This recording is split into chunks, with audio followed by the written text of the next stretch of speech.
Cunning indeed, ADL. An anti-defamation league that commits defamation. This is from the July 30th, 2002 Jail News Journal. Jail is an organization that fights to ensure the accountability of our judges, and one of many organizations that has been tarred by the Anti-Defamation League.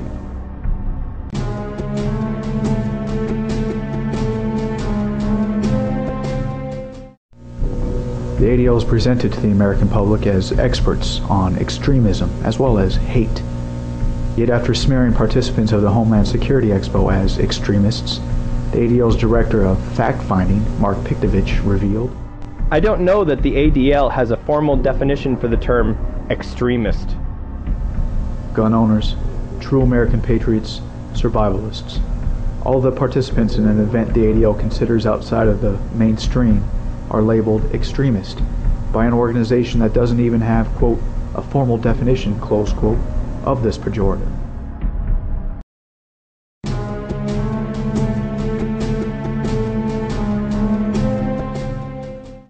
Carl Perlston eventually had enough of the hypocrisy and left after 25 years of service. Mr. Perlston recounts how, on one occasion, I once cited the comprehensive study by Yale University Law School's Dr. John Lott on gun laws to the effect that in those states where people could legally carry concealed weapons, crimes against people actually declined, since criminals do not want to take a chance that their victims may be armed. I was met with a sarcastic and dismissive response that only John Lott, Larry Elder, and you believe in that study. When Dennis Prager participated by invitation in a panel discussion on church-state issues, some members actually hissed and booed his remarks in a hostile display of intolerance. A respected board member persistently repeated to all who would hear that Prager was insane. When I expressed my views on some of these matters in various letters and articles in which I was not identified as an ADL board member, I was rebuked in a stern letter from our president advising that I had publicly taken positions contrary to ADL policy, which was not permitted. I had not realized that, as a price of board membership, I had given up my freedom of speech on issues on which the ADL had taken a position. This was much like the old Leninist doctrine of democratic centralism, in which debate is allowed only before a policy is adopted, and no dissent is tolerated thereafter. It seems odd that an organization which boastfully espouses and teaches tolerance and diversity will not tolerate a bit of dissent and diverse viewpoint in its own lay leadership. Carl Perlston witnessed the smears and censorship tactics firsthand. He has also quoted syndicated columnist Mona Sharon, who wrote, "The ADL has committed defamation. There is no other conclusion to be reached after reading its new report, The Religious Right, The Assault, Intolerance, and Pluralism in America. It is sad that an organization with a proud history of fairness should have descended to this kind of character assassination and name-calling."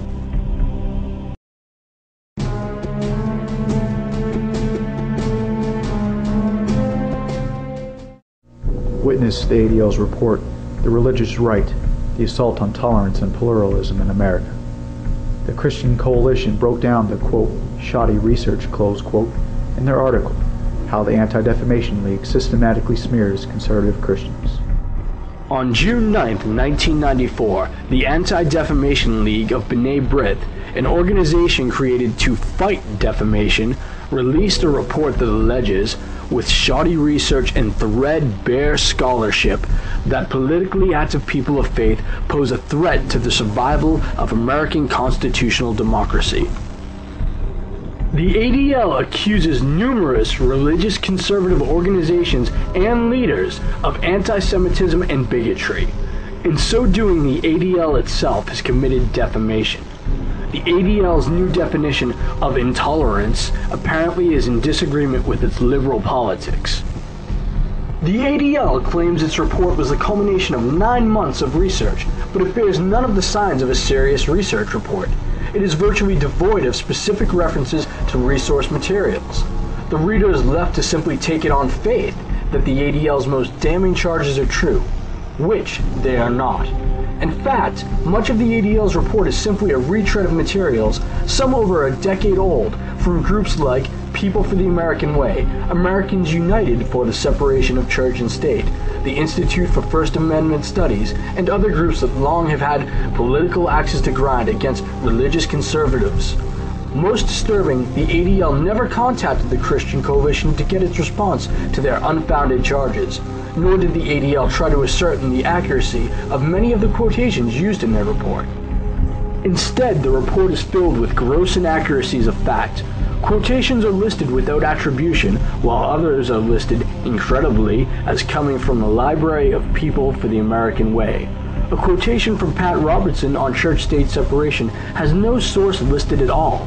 Of 28 quotations attributed to Paul Weyrich, founder of the Washington-based Free Congress Foundation, 22 have no source for the quote.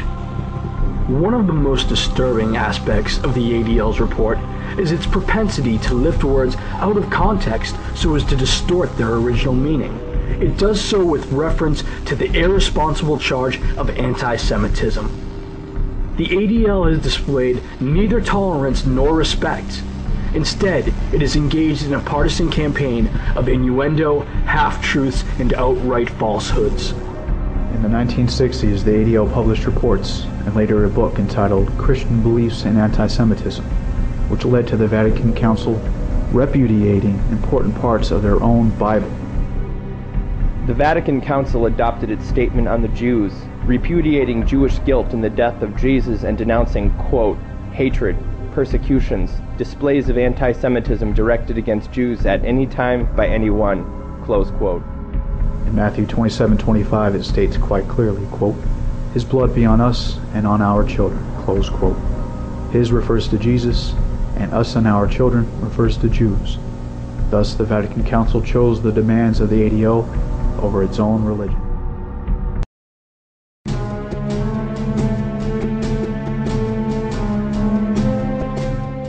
Some of the victims of ADL smears actually fight back, not just via writing, but in court as well. William and Dorothy Quigley were two victims of an ADL smear campaign, and they decided to fight back. In 1994, the Quigleys began having neighborly disputes with Mitchell and Candace Aronson, a Jewish couple. The Aronsons got the ADL involved, alleging that the Quigleys, quote, were plotting to drive them out of the neighborhood because they were Jewish, close quote, based on some comments they illegally recorded the Quigleys saying on their cordless phone. The ADL consulted with the district attorney and advised the Aronsons to continue the illegal recordings for another 6 weeks. In December of that year, the Aronsons filed charges against the Quigleys, and the ADL immediately began its smear campaign. The case unraveled quickly and was eventually dropped. The Quigleys then went after the ADL and won one of the largest defamation awards ever in Colorado, more than $10 million. U.S. District Judge Edward Nottingham wrote on March 31st in a 46-page order and memorandum of decision obtained by the Forward, an English version of the Yiddish newspaper from New York. Based on its position in history as a well-respected civil rights institution, it is not unreasonable to infer that public charges of anti-Semitism leveled by the ADL will be taken seriously and assumed by many to be true without question. In that respect, the ADL is in a unique position of being able to cause substantial harm to individuals when it lends its backing to allegations of anti-Semitism. The large damage award will, at a minimum, provide a deterrent effect against the ADL from engaging in future conduct involving the use of intercepted telephone conversations to pursue a civil lawsuit against persons perceived to be anti-Semitic.